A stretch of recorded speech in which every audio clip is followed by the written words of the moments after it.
And I never imagined growing up, I never thought that white men, I understand the women, but I never thought that white men would become so weak. Because it took strength and wisdom and authority to discover and create the greatest country on this side of heaven. And the white men did. So I'm thinking, because it is White History Month, and because white people, maybe white men don't have fathers anymore in the home to be that example. Maybe the mother ruling the white people home as well. And I know some cases they are. But I want to give you, the fathers want a hot meal. That's what he said. So they let the woman rule for the hot meal. What's up? I want to just remind the white people that knew at one time but forgot, and then introduce strong white men to the young generation of white men that don't know. Maybe just don't know. But in the good old days, there were pioneers and trailblazing white men in the West. Really, it was amazing. I used to watch these cowboy shows, and it showed a lot of these things that I'm about to talk about. Then I get back to your calls and super chat. This is from Have Fun with History. First of all, the term pioneer or pioneers refer to the first individuals to establish in an undiscovered region, such as the American frontier. Man, just bring back memories of when I was growing up. Such as American frontier. To survive in the wilderness and provide for their families, they needed to be competent hunters, farmers, and builders. There was a time when white men were competent hunters, farmers, and builders. If you doubt me, watch some of those old TV shows. You see, it was enlightening, encouraging, and it was of love. And white men used to do that. Well, where is the white men now building and of good courage and hunters and farmers? Where are they now? They dancing on the TV with the blacks in the commercials. And they're not even dancing with white women in the commercial. They're dancing with black women or Mexicans or something.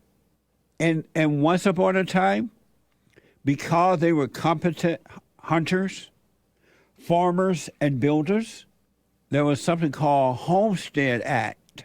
This is from Have Fun with History. The Homestead Act allowed settlers to claim up to 160 acres of property for a modest price and a pledge to improve and use the land. Remember the good old days? Grandpa, tell me about the good old days. Watch this from NBC.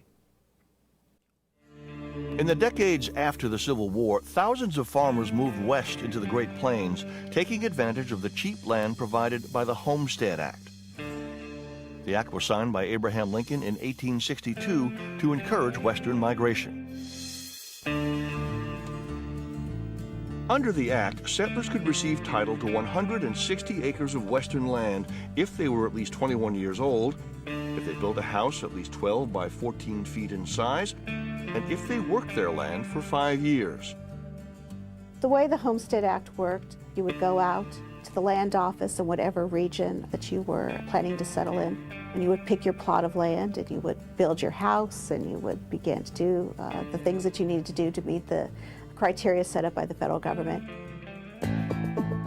By 1900, claims for over 80 million acres had been filed, creating more than 372,000 farms. There were many people who benefited incredibly, who would never have had the access to land if they hadn't been for the Homestead Act. But besides simply owning land, Western farmers had to survive the harsh conditions on the Great Plains in order to succeed. Many soon saw their dreams dashed. Amazing.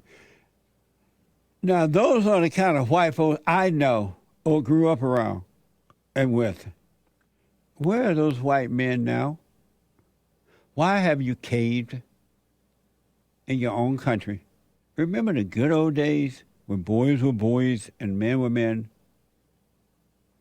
And in all honesty, my grandfather and the older men were like that too. Down in Sweet Home, Alabama, they were builders, they were farmers.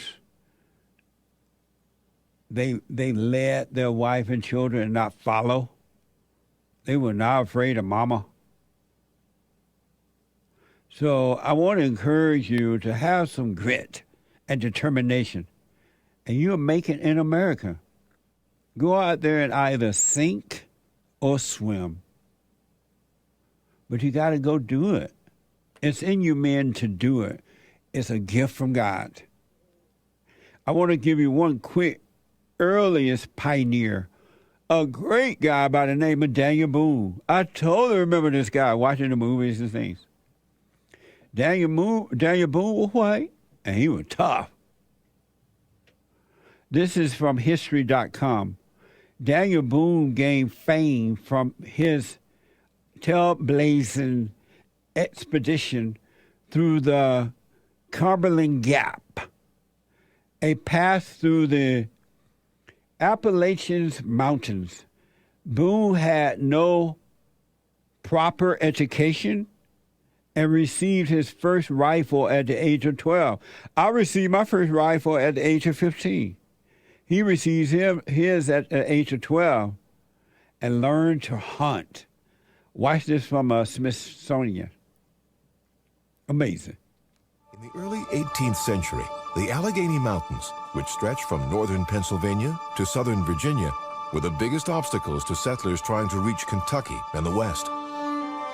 But in 1750, an explorer named Dr. Thomas Walker discovered a narrow passageway through the forbidding Alleghenies, a notch between two mountains that's now known as the Cumberland Gap. Today, it lies near where the borders of Kentucky, Tennessee, and Virginia all meet. In 1775, a wealthy businessman named Richard Henderson hired Daniel Boone to forge a trail through the Cumberland Gap. They started hacking their way across the mountains, creating a path that would later be known as the Wilderness Road.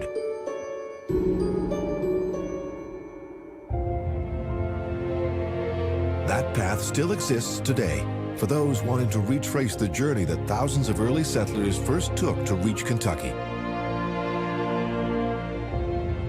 After 2 weeks, Boone and his men finally made it to the other side of the mountains and chose a spot for a new settlement. Soon, hundreds of pioneers were pouring through the Cumberland Gap, heading up the Wilderness Road and arriving in this frontier outpost.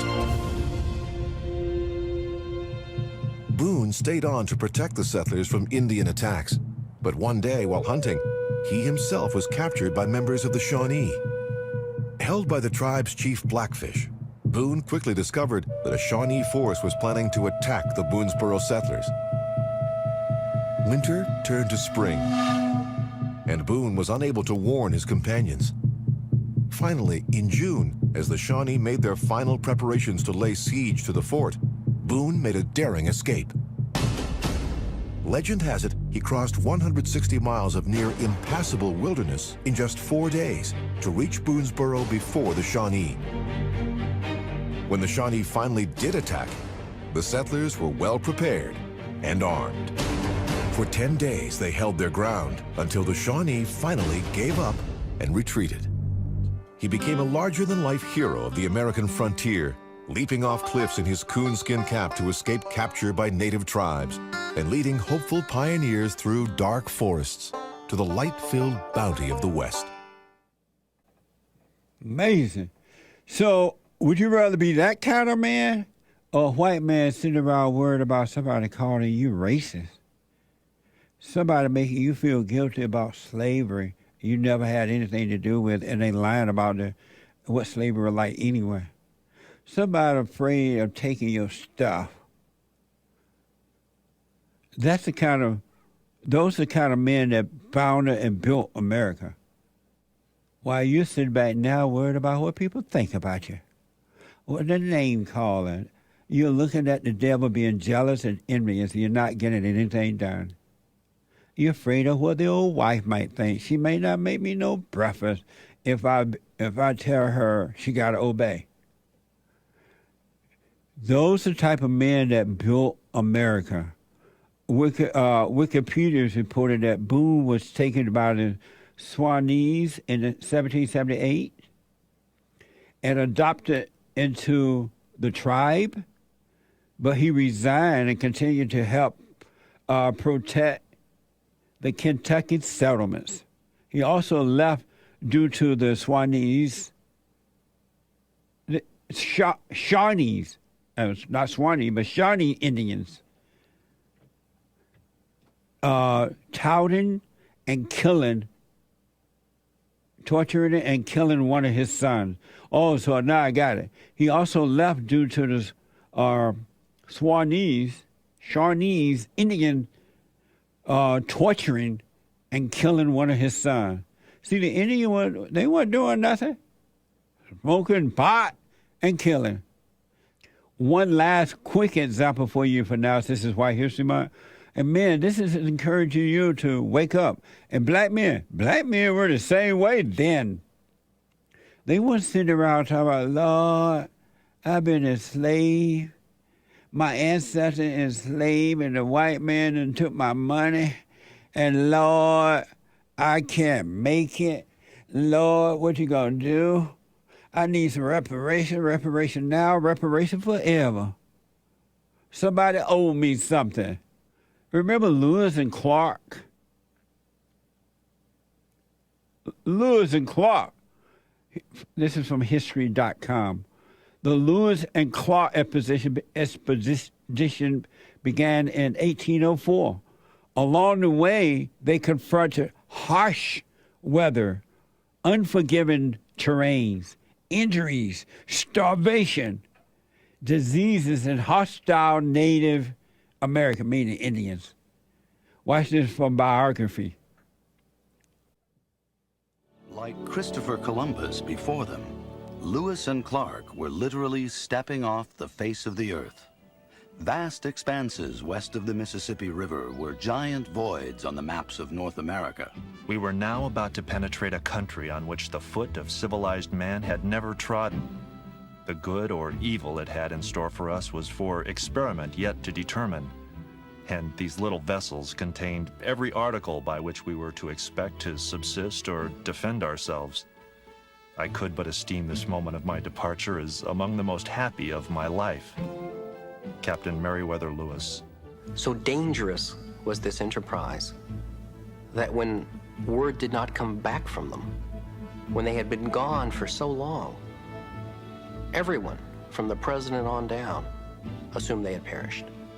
The Louisiana Territory, first controlled by Spain, then quietly traded to France in early 1803, was the land beyond the Mississippi River. The territory was huge. It sprawled north, south, and westward towards boundaries vaguely defined, covering a landmass of over 900,000 square miles. In December of 1803, Camp Wood was established across from St. Louis, Missouri. Here, the captains recruited soldiers, French boatmen, and hunters from Kentucky. They would become known as the Corps of Discovery. They have a sense of history, they have a sense of drama, they have a sense of purpose.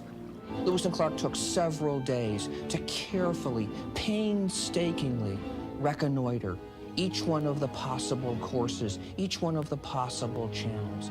They were not about to leave this decision to luck or to chance. It had been a year and a half and many days of deprivation and danger. On November 15th, the Corps of Discovery reached their goal, the glorious Pacific. Men who understood the challenges, met those challenges, and did the best that they could. Amazing. Grandpa, tell me about the good old days. Amazing. That's what a real education is. Going out and doing it for yourself. You ain't sitting around, Lord, what college I'm going to go to? And then you go to college, and now you're afraid to speak up because the black's going to burn down your school. You can marry a woman and she won't even change her last name. You can make it without all that mess. You can make it without an education. Get a real education. Get out and do it.